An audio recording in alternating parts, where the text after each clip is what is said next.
好来，乡亲啊，最近上映的电影《孤味》，在防疫的期间创下到1亿2000万的票房，实在是真无简单。金马奖的影后陈淑芳嘛带领剧组实现到承诺，到这个台南发送虾仔卷，予支持的影迷。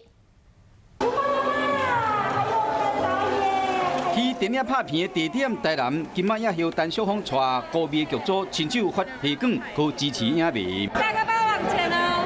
每一份心意拢是双手奉上。孤味票房超过1亿2000万，嘛实现诺言，回到台南送虾卷。因为规出电影甲台南的演员真亲，就是以台南出名的餐厅为背景，其中场景有超过70成拢是伫台南拍片的。毋但得到台南市政府影视补助180万块，连导演柯成杰制片陈玉嘉。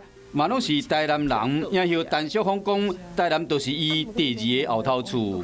拍了那个顾问之后呢，我觉得台南好像是我的娘家一样。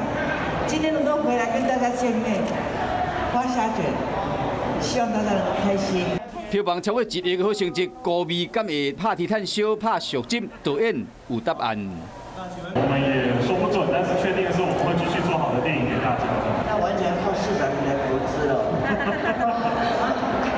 投资，我们就来拍续集，好，我们一起。市长有点头呢。